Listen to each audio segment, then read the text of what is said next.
আসসালামু আলাইকুম প্রিয় দর্শকবৃন্দু, আমন্ত্রণ জানাচ্ছি জনতার সময় টিভির সংবাদে।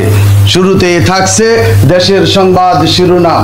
কালুরঘাটে বালু উত্তোলনের সময় পুলিশ শ্রমজীবীদের বাধা দিচ্ছে, কিন্তু মাফিয়ারা কোনো বাধা ছাড়াই বালু উত্তোলন করছে।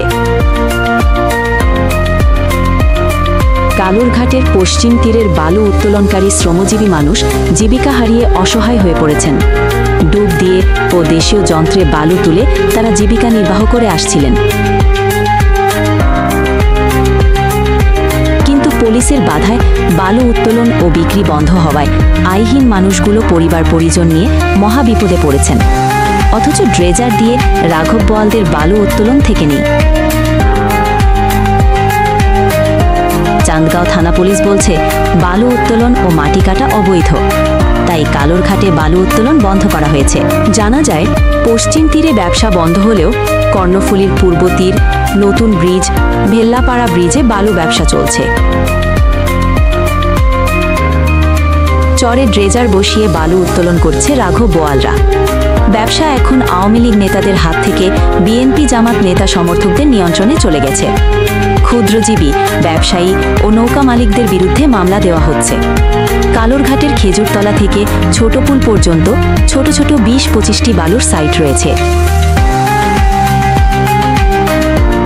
কর্ণফুলী নদীর বাইরের চর ও বেতাগী সহ বিভিন্ন চর থেকে বালু এনে এসব স্থানে বিক্রি করা হয়।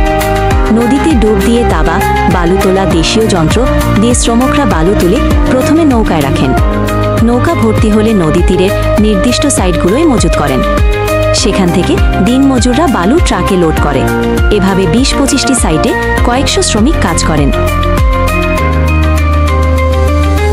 ভোলা, বরিশাল, কুমিল্লা এ পেশায় একসময় কয়েক হাজার মানুষ জড়িত থাকলেও ড্রেজার ও বালু তোলার অত্যাধুনিক যন্ত্রপাতি চলে আসায় মাফিয়াদের হাতে বালুর ব্যবসা চলে গেছে।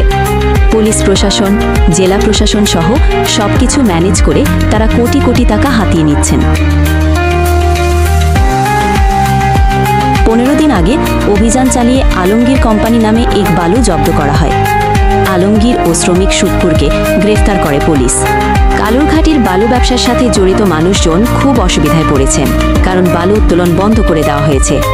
তারা জীবিকা হারিয়ে খুবই অসহায় হয়ে পড়েছেন। স্থানীয় ব্যবসায়ীদের অভিযোগ, এর পিছনে দুটি কারণ থাকতে পারে।